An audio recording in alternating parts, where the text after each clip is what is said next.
Hello friends, welcome back to our channel. Friends, ಇವತ್ತು ನಾನು ಬೇಸಿಗೆನಲ್ಲಿ ಯಾವ ರೀತಿ ನಮ್ಮನ ಮನೇನ ಕೂಲಾಗಿ ಇಟ್ಕೊಳ್ಳೋದು, ತುಂಬ ತಂಪಾಗಿ ಇಟ್ಕೊಳೋದು ಹೇಗೆ ಅಂತ ತೋರಿಸ್ಕೊಡ್ತಾ ಇದ್ದೀನಿ. 2 ಟೈಪಲ್ಲಿ ತೋರಿಸ್ಕೊಡ್ತಾ ಇದ್ದೀನಿ. ನೀವು ಯಾವುದಾದ್ರೂ ಯೂಸ್ ಮಾಡ್ಕೋಬೋದು. ಎಷ್ಟೇ ಫ್ಯಾನ್ ಹಾಕ್ಕೊಂಡಿದ್ರು ಮನೆಯೆಲ್ಲ ತುಂಬ ಬಿಸಿ ಬಿಸಿ ಆಗ್ತಾ ಇರುತ್ತೆ. ನೆಲ ಒರೆಸ್ಕೊಂಡ್ರೂ ತಣ್ಣಗಾಗೋದೇ ಇಲ್ಲ, ಅಷ್ಟು ಬಿಸಿ ಬಿಸಿ ಇರುತ್ತೆ. ತಣ್ಣೀರಲ್ಲಿ ಸ್ನಾನ ಮಾಡಿದ್ರೂ ಅಷ್ಟು ಸೆಕೆ ಆಗ್ತಾ ಇರುತ್ತೆ. ನೋಡಿ, ಈ ಥರ ನಾವು ಮನೆಯಲ್ಲಿ ತಂಪಾಗಿ ಇಟ್ಕೊಳೋದಕ್ಕೆ ಈ ಬೆಡ್ಶೀಟು ಇಲ್ಲ ಅಂದರೆ ಕಾಟನ್ ಸ್ಯಾರಿಗಳು, ಪಂಜಿಗಳು ಏನಿರುತ್ತೆ ಕಾಟನ್ ಬಟ್ಟೆಗಳ್ನ ಈ ಥರ ನೀರಲ್ಲಿ ಎದ್ಬಿಟ್ಟು ಸ್ವಲ್ಪ ಈ ಥರ ಟೈಟಾಗಿ ಹಿಂಡ್ಕೊಳ್ಳಿ. ನೀರು ಅನುಕಬಾರ್ದು. ಮನೆ ಒಳಗಡೆ ಈ ಥರ ಒಂದು ರೂಮಲ್ಲಿ ತಂತಿನ ಕಟ್ಕೊಂಡಿದ್ದೀನಿ. ಬೆಡ್ ಮೇಲೆ ಈ ಥರ ತಂತಿನ ಕಟ್ಕೊಳ್ಳೋದ್ರಿಂದ ನಾವು ಸ್ಯಾರಿ ಆಗಲಿ ಕಾಟನ್ ಪಂಚೆ ಆಗಲಿ ಹಾಕ್ಕೊಳ್ಬೋದು. ನಾವು ಕಾಟನ್ ಹಾಕ್ಕೊಳ್ಳೋದ್ರಿಂದ ನೀರು ಜಾಸ್ತಿ ಹಿಡ್ದಿಟ್ಕೊಂಡಿರುತ್ತೆ. ಆಮೇಲೆ ತಣ್ಣಗಾಗುತ್ತೆ ಭಾಳ ಹೊತ್ತು. ಇದೇ ಥರನೇ ನಾವು ನೈಟ್ ಪೂರ್ತಿ ಇದೇ ಥರನೇ ಕಟ್ಟಿ ಇಟ್ಕೊಂಡ್ರೆ ರಾತ್ರಿ ತುಂಬ ಚೆನ್ನಾಗಿ ನಿದ್ದೆ ಬರುತ್ತೆ. ಕೂಲಾಗಿ ಎ ಸಿ ಥರ ಇರುತ್ತೆ ರೂಮು. ಹಾಲಲ್ಲೂ ಇದೇ ಥರನೇ ನೀವು 2 ಚೇರ್ ಇಟ್ಕೊಂಡು ಕಾಟನ್ ಬಟ್ಟೆನ ಈ ಥರ ಒಣ ಹಾಕ್ಕೊಂಡ್ರೂ ಸಾಕು, ತಣ್ಣಗಾಗುತ್ತೆ. ಹಾಲಲ್ಲಿ ನಾವು ಈ ಥರ ಬಟ್ಟೆ ಹಾಕ್ಕೊಳ್ಳೋದಕ್ಕೆ ಸರಿ ಹೋಗಲ್ಲ ಅನ್ನೋದಾದರೆ ಈ ಥರ ದೊಡ್ಡ ಬೌಲ್ ತೊಗೊಳ್ಳಿ. ನಾನು ಚಿಕ್ಕದಿತ್ತು ಅದನ್ನೇ ತೊಗೊಂಡಿದ್ದೀನಿ.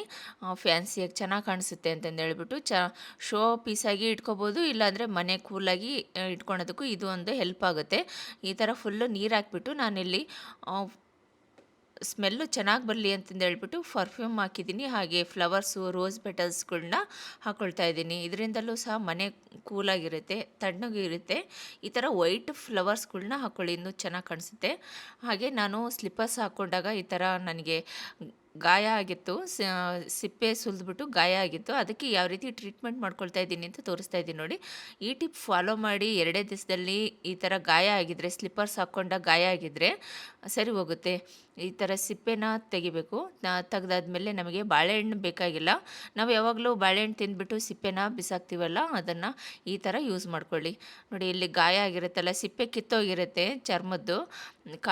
ಕಾಲಲ್ಲಿ ಸ್ಲಿಪ್ಪರ್ಸ್ ಹಾಕ್ಕೊಂಡಾಗ, ಹೊಸ ಸ್ಲಿಪ್ಪರ್ಸ್ ಹಾಕ್ಕೊಂಡಾಗ ಈ ಥರ ಚರ್ಮ ಕಿತ್ತಿರುತ್ತಲ್ಲ, ಈ ಥರ ಬಾಳೆಹಣ್ಣಿನ ಸಿಪ್ಪೆ ಹಾಕ್ಕೊಳ್ಳೋದ್ರಿಂದ ಬೇಗನೆ ವಾಶ್ ಆಗುತ್ತೆ. 2 ದಿವಸದಲ್ಲೇ ಸ್ಕಿನ್ನು ಡ್ರೈ ಆಗಿಬಿಟ್ಟು ಗಾಯ ಬೇಗ ಒಣಗುತ್ತೆ.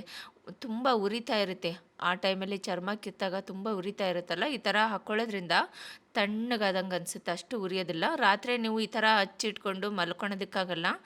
ಬಟ್ಟೆ ಥರದ್ದು, ಬೆಡ್ಶೀಟ್ ಥರದ್ದು ಗಾಯ ಇನ್ನೂ ಜಾಸ್ತಿ ಆಗುತ್ತೆ. ಆ ಟೈಮಲ್ಲಿ ಈ ಥರ ಒಂದು ಕಾಟನ್ ಬಟ್ಟೆ ತೊಗೊಂಡು ಕಟ್ಕೋಬೇಕು. ರಾತ್ರಿ ಈ ಥರ ಇಟ್ಕೊಂಡು ಕಟ್ಕೊಂಡ್ರೆ 2 ದಿವಸ ಈ ಥರ ಮಾಡಿಕೊಂಡ್ರೆ ಸಾಕು. ನೈಟ್ ಮಲಗುವಾಗ ಬೆಳಿಗ್ಗೆ ಬರೀ ಬಾಳೆಹಣ್ಣಿನ ಸಿಪ್ಪೆನ ಹಚ್ಕೊಂಡು ಒಂದು 2 ಅವರ್ಸು 1 ಅವರ್ ಬಿಟ್ಕೊಂಡ್ರೂ ಆಗುತ್ತೆ. ಇಲ್ಲ ಅಂದರೆ ಕೊಬ್ಬರಿ ಎಣ್ಣೆ, ಅರಿಶಿನ ಪುಡಿನ ಮಿಕ್ಸ್ ಮಾಡಿಕೊಂಡು ಹಚ್ಕೋಬೋದು. ನಿಮಗೆ ಈ ಟಿಪ್ಸ್ ಇಷ್ಟ ಆಗಿದೆ ಅಂತ ಅಂದ್ಕೊಂಡಿದ್ದೀನಿ. ಲೈಕ್ ಮಾಡಿ, ಹಾಗೆ ಸಬ್ಸ್ಕ್ರೈಬ್ ಆಗಿಲ್ಲ ಅಂದರೆ ಈಗಲೇ ಸಬ್ಸ್ಕ್ರೈಬ್ ಮಾಡ್ಕೊಳ್ಳಿ. ಇದೇ ಥರ ವೀಡಿಯೋಸ್ಗಳ್ನ ತೋರಿಸ್ತಾ ಇರ್ತೀನಿ. ಟಿಪ್ಸ್ಗಳು ತುಂಬ ಈಸಿಯಾಗಿ ಯಾವ ರೀತಿ ನಾವು ಮನೇಲಿ ಮಾಡ್ಕೋಬೋದು ಅಂತ ನೋಡಿ. ಈ ಥರ ಆರ್ಪಿಕ್ ತೊಗೊಂಬಂದಿರ್ತೀವಲ್ಲ, ಇದ್ರದ್ದು ಕವರ್ನ ನಾವು ಬಿಸಾಕ್ತೀವಿ. ಈ ಕವರ್ ತುಂಬ ಯೂಸ್ ಆಗುತ್ತೆ. ಇದು ನಾವು ಹೊರಗಡೆ ಕೊಂಡ್ಕೊಂಬಂದ್ರೆ ಒಂದು 20 ರೂಪಾಯಿ, 15 ರೂಪಾಯಿಂದ 20 ರೂಪಾಯಿ ಖರ್ಚಾಗುತ್ತಲ್ಲ, ಅದನ್ನು ನಾವು ಮನೆಯಲ್ಲೇ ನೋಡಿ ಈ ಥರ ರೆಡಿ ಮಾಡ್ಕೋಬೋದು. ಇದನ್ನು ಸಣ್ಣದಾಗಿ ಸುತ್ಕೊಂಡ್ಬಿಟ್ಟು ನಾವೇನಿಲ್ಲಿ ಓಪನ್ ಮಾಡ್ಕೊಂಡಿರ್ತೀವಲ್ಲ, ಆ ಓಪನ್ ಮಾಡ್ಕೊಂಡಿರೋ ಜಾಗದಲ್ಲಿ ಇದನ್ನು ಒಳಗೆ ಕಳಿಸ್ಕೊಂಡು ಫುಲ್ ಟೈಟ್ ಮಾಡ್ಕೊಳ್ಳಿ. ಒಂದು ದಾರ ತೊಗೊಂಡು ದಾರದಿಂದ ಕಟ್ಕೊಳ್ಳಿ, ಇಲ್ಲಾಂದರೆ ರಬ್ಬರ್ ಬ್ಯಾಂಡ್ ಹಾಕ್ಕೊಳ್ಳಿ. ನಾನಿಲ್ಲ ಹಾಗೆಯೇ ಸುತ್ತಿಟ್ಕೊಳ್ತಾ ಇದ್ದೀನಿ. ನಮಗೆ ಸ್ನಾನ ಮಾಡೋದಕ್ಕೆ ತುಂಬಾ ಯೂಸ್ ಆಗುತ್ತೆ. ಮೈ ಉಜ್ಕೊಳೋದಕ್ಕೆ, ಕಾಲು ಕೈ ಎಲ್ಲ ಉಜ್ಕೊಳೋದಕ್ಕೂ ಯೂಸ್ ಆಗುತ್ತೆ. ಸಾಫ್ಟಾಗಿದೆ, ಇದು ರಫ್ ಆಗಿಲ್ಲ, ಸಾಫ್ಟಾಗಿರುತ್ತೆ. ನಿಮಗೆ ಬೇಡ ಇದು ತುಂಬ ರಫ್ ಆಗುತ್ತೆ ಅನ್ನೋದಾದರೆ ನೀವು ಪಾತ್ರೆ ಅವನ್ನೆಲ್ಲ ತೊಳೆಯೋದಕ್ಕೂ ಇಟ್ಕೋಬೋದು. ಸಿಂಕ್ ತೊಳೆಯೋದಕ್ಕೆ, ಪಾತ್ರೆ ತೊಳೆಯೋದಕ್ಕೂ ಸಪ್ರೇಟಾಗಿ ಇಟ್ಕೋಬೋದು. ಇಲ್ಲ ದೇವ್ರು ತೊಳೆಯೋದಕ್ಕೆ ಅಂತಲೇ ಸಪ್ರೇಟಾಗಿ ಇಟ್ಕೋಬೋದು. ನೀವು ದುಡ್ಡು ಕೊಟ್ಟು ಹೊರಗಡೆಯಿಂದ ತರೋದಕ್ಕಿಂತ ಮನೆಯಲ್ಲೇ ಇರೋದನ್ನು ಯೂಸ್ ಮಾಡ್ಕೋಬೋದು. ನಾನಿಲ್ಲಿ ಇನ್ನೊಂದು ಟಿಪ್ಸ್ ತೋರಿಸ್ತಾ ಇದ್ದೀನಿ. ಮನೆಯಲ್ಲಿ ನಾವು ಈ ಬೇಸಿಗೆನಲ್ಲಿ ಇರುವೆ, ಸೊಳ್ಳೆ ಕಡಿಯುತ್ತಲ್ಲ, ಅದು ದದ್ದು ಬಂದು ಕೆಂಪಗಾಗುತ್ತೆ, ಮಕ್ಕಳು ಗಾಯ ಮಾಡ್ಕೊಳ್ತಾರೆ. ಅದರಿಂದ ಅದನ್ನು ನಾವು ಈ ಥರ ಅದು ಕಡಿತಾ ಇರುತ್ತಲ್ಲ, ಅದರಿಂದ ಮಕ್ಕಳು ಕೆರ್ಕೊಂಡು ಗಾಯ ಮಾಡ್ಕೊಳ್ತಾರೆ. ಆ ಕಡಿತಕ್ಕೆ ನಾವಿಲ್ಲಿ ತುಳಸಿ ಸೊಪ್ಪನ್ನು ತೊಗೊಂಡು ಈ ಥರ ಸಣ್ಣದಾಗಿ ಕಿವುಚ್ಕೋಬೇಕು ಕೈಯಲ್ಲೇ, ಇಲ್ಲಾಂದರೆ ಕಲ್ಲಲ್ಲಿ ಸಣ್ಣದಾಗಿ ಸ್ಮ್ಯಾಶ್ ಮಾಡಿಕೊಂಡು ಅದು ಎಲ್ಲಿ ಇರುವೆ ಮತ್ತು ಸೊಳ್ಳೆ ಕಚ್ಚಿಡುತ್ತಲ್ಲ ಅಲ್ಲಿ ಈ ಥರ ಹಚ್ಕೋಬೇಕು. ಆವಾಗ ಕಡಿತ, ನವೆ ಏನು ಇರುತ್ತಲ್ಲ ಅದು ಕಡಿಮೆ ಆಗುತ್ತೆ, ಉರಿನೂ ಕಡಿಮೆ ಆಗುತ್ತೆ, ಆಮೇಲೆ ದದ್ದು ಹೋಗುತ್ತೆ, ಗಾಯನೂ ವಾಸಿ ಆಗುತ್ತೆ ಬೇಗ.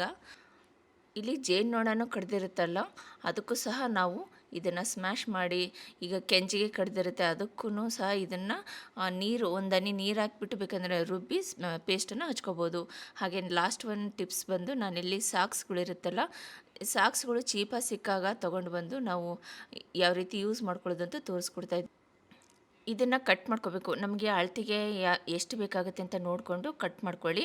ನಾವು ಮಳೆಗಾಲದಾಗೆ, ಚಳಿಗಾಲದಾಗೆ ಈ ಥರ ನಾವು ಈ ಗ್ಲೌಸ್ ಥರ ಯೂಸ್ ಮಾಡ್ಕೋಬೋದು. ಇದನ್ನಿಲ್ಲಿ ಅಳತೆ ನೋಡಿಕೊಂಡು ಸಣ್ಣದಾಗಿ ಹೋಲ್ ಮಾಡ್ಕೊಳ್ಳಿ. ಗ್ಲೌಸ್ ಥರ ಯೂಸ್ ಮಾಡ್ಕೋಬೋದು. ಇದನ್ನು ನಾವು ಬೈಕ್ ಹೊಡೆಯುವಾಗ, ಸ್ಕೂಟಿ ಹೊಡೆಯುವಾಗ ಈ ಥರ ಯೂಸ್ ಮಾಡ್ಕೊಳ್ಬೋದು. ಕೈ ನೋವು ಬರಲ್ಲ. ಸ್ಪಂಜ್ ಥರ ಇರುತ್ತೆ, ದಪ್ಪ ಇರುತ್ತಲ್ಲ, ಸ್ಪಂಜ್ ಥರ ಇರುತ್ತೆ. ಅಷ್ಟು ಕೈ ನೋವು ಬರಲ್ಲ. ಹಿಡ್ತಕ್ಕೆ ಚೆನ್ನಾಗಿ ಸಿಗುತ್ತೆ, ಕೈ ಬೆವರೋದಿಲ್ಲ. ಆಮೇಲೆ ನೆಕ್ಸ್ಟು ಹೊಲ್ಗೊಳಗೆಲ್ಲ ಕೆಲಸ ಮಾಡ್ತಿರ್ತಾರಲ್ಲ, ಹುಲ್ ಕೊಯ್ಯೋದಾಗಲಿ, ಪ್ರತಿಯೊಬ್ಬರು ಏನೇ ಹೊಲ್ದಾಗ ಕೆಲಸ ಮಾಡಿದಾಗ ಕೈಯೆಲ್ಲ ರ್ಯಾಷಸ್ ಆದಂಗೆ ಆಗೋದು, ಕೈ ಕೊಯ್ದಂಗೆ ಆಗೋದು, ಆ ಥರ ಎಲ್ಲ ಆಗುತ್ತಲ್ಲ. ಈ ಥರ ಗ್ಲೌಸ್ ಹಾಕ್ಕೊಂಡು ನೀವು ಕೆಲಸ ಮಾಡೋದ್ರಿಂದ ಅಷ್ಟು ಕೈಗೆ ಎಫೆಕ್ಟ್ ಆಗೋದಿಲ್ಲ, ಕೈ ಸೇಫ್ ಆಗಿರುತ್ತೆ.